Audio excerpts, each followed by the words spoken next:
Hello, lovers. Today we're diving into my curated thoughts of my undying love for cinema, an art form in today's industry that seems to be dying. Thank you, streaming. More about streaming later. If you are here, we all know the box office grosses of movies have not been the same since Miss COVID did her little thing in 2020. So I began thinking to myself, how can I, if given the keys to Hollywood, how can I revive cinema? What has it lost? What does it need? Once upon a time, before the unnecessary Disney remakes, before Hollywood fell flat on their face that one time in 2023, releasing The Flash, The Dial of Destiny, and the 10th Fast and Furious, all to underperforming box office and audience reactions.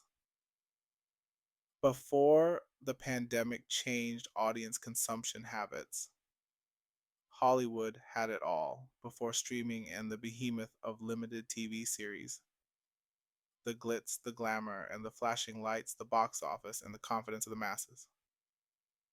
Before we talk about what movies need, I will tell you when, specifically, Hollywood lost the plot. It was immediately when we let the tech companies into our beds.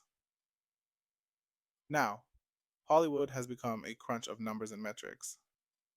Algorithms, churn rate, subscribers, streaming platforms, content. And there we have it, folks. The word content, that word is the most unglamorous word there is.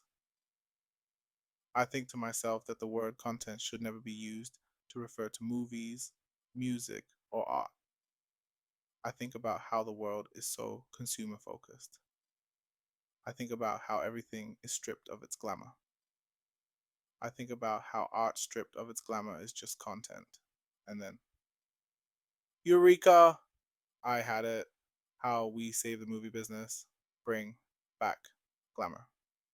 Yes, glamour.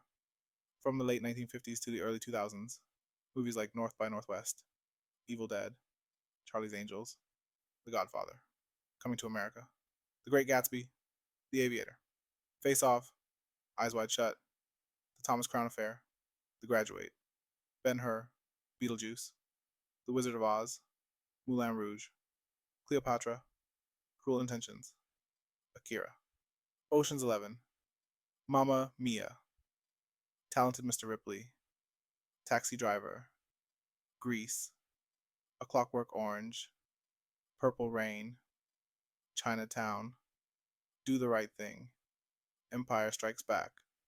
These are the type of movies that made Hollywood what it was. Movies of the 80s and 90s were the height of glamour and audacious cinematic commitments. Case in point, all remakes and reboots are of movies from that time. Bring it back, please. The glamour of what it was to be a movie star. The glamour of unhinged writers and directors undertaking projects of audacity and splendor. Right now, the critics are reacting negatively to a $120 million Coppola movie due to its deviation from conventional storytelling.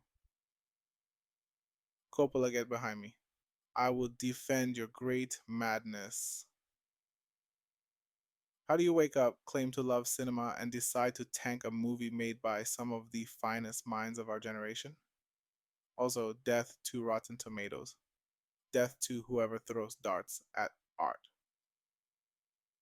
A self-funded $120 million Coppola movie that divides audiences is the most glamorous thing to happen all year. The death of glamour is the same reason why movie stars are dead. Movies are not audacious enough to birth a new movie star.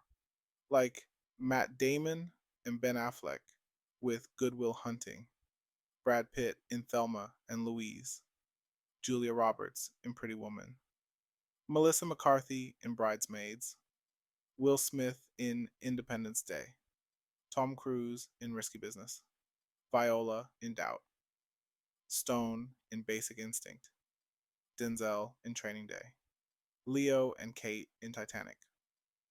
Also, because actors now see themselves as products as opposed to talent for the sake of marketing, brand deals, and fame. The intimacy and allure of what movie stars should have is almost impossible. There is a reason the only real movie star of recent times has no social media. Thank you, Margot Robbie. Secondly, take the use of color, for example.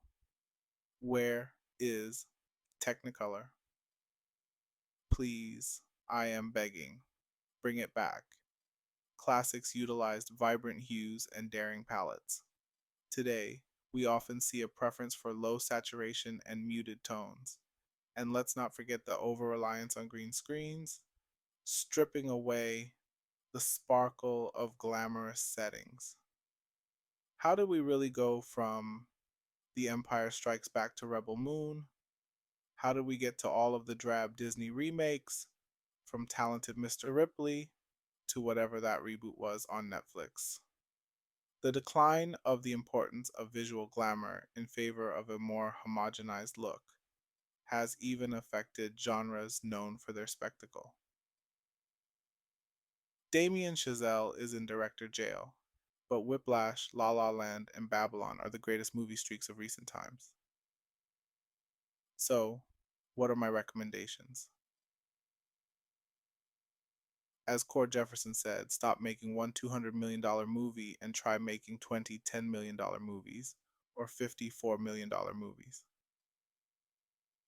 Horror has been one of the only genres able to hold their own because they have some of the tightest budgets in Hollywood.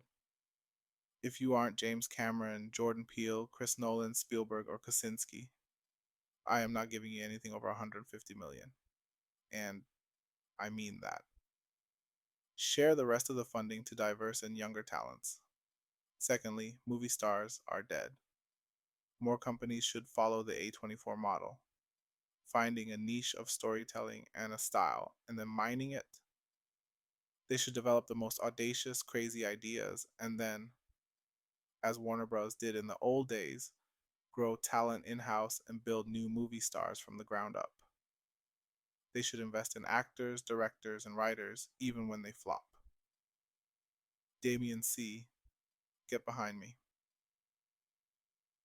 I will single-handedly get you another Oscar. Thirdly, I need a cabal of filmmakers and executives to kill the industry system of established movie reviews. Establishments like Rotten Tomatoes, magazines, and clickbait blogs should be sent to Siberia. Send your movies to independent movie reviewers, like YouTube channels of fans who love the art form and will respect it. Shout out to Grace Randolph. She taught me everything I know about the business. Lastly, do not listen to the fans. Do not listen to the tech companies. And all studios should unsubscribe from streaming. Art is a luxury, not a commodity. There is a reason why a premium is paid on art. There is a reason why one person is an artist and one is not. Artists and the studios behind them should never play into the whims of their audiences and the whims of tech companies. Also, bring back Technicolor as we celebrate the films that made us dream in Technicolor and aspire to the impossible. Let's hope for a future where the glitz and glamour of Hollywood can once again capture our imaginations.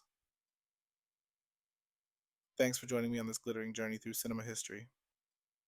Don't forget to like, share, and subscribe for more deep dives into movie magic. Until next time, keep the glamour alive.